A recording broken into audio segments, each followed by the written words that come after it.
இன்னைக்கு சண்டே அன்னைக்கு என்ன சமைச்சிருக்கீங்க? சாப்பாடு. அது இல்லை புரியல. சாப்பாடு வேற. சாப்பாடுன்னு சொன்னதுக்கு அப்புறம் தான் எல்லாமே. சரி. ஏன்னா இது வந்து பாவக்காய் பொரியல். ஓகே. நான் கொஞ்சம் சாப்பிட்டுட்டேன். மீதி பேலன்ஸ் அது. அதுக்கப்புறம் கருவேப்பிலை சட்னி. ஓகே. அதுக்கப்புறம் பப்பு. பப்பு. பப்பு. என்னம்மா சண்டே அன்னைக்கு ஃபுல்லா கருவேப்பிலை சட்னி பாவக்காய் பொரியல்னு என்ன? எதுக்கு நீ நான்வெஜ் சாப்பிட? நான்வெஜ் சாப்பிட வேண்டியதுலாம். நான்வெஜ் இருக்கு, ஸ்பெஷல் இருக்கு. என்ன இருக்கு ஸ்பெஷல்? நல்லி கிரேவி. காட்டு. இங்க பாருங்க. ஆடாடா. யாவா. நல்லி கிரேவி. அப்புறம் எக் பொடி மாஸ். சண்டே ஸ்பெஷல் வந்துருச்சா? இப்பதான் சண்டேக்கான அறிகுறியே தெரியுது. அப்புறம் ரசம். ரசமா சாப்பிட்டுட்டு பர்ஃபெக்ட்டா ரசம். ஆமா ரசம்.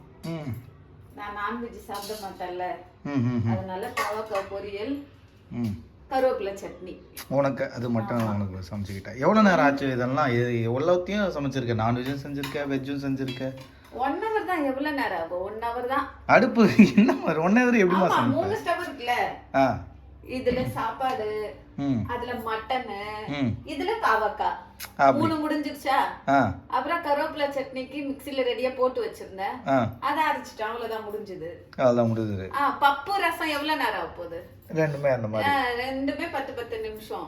1 hour இல்லனா 1 and 15 minutes. 2 மணி நேரம் சொல்லி முடியும். இல்ல அவ்வளவு நேரம் ஆகல.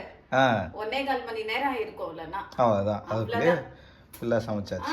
ரொம்ப நேரம்லாம் ஆவறதுக்குலாம் ஒண்ணும் இல்லையே இது. சூப்பர்.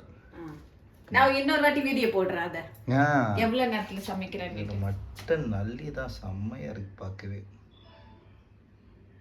ஏப்பா செம்மையா இருக்குமா. இது வந்து கடாயில பிசைஞ்சதா? ஆமா. ஹெவியா இருக்கே. அது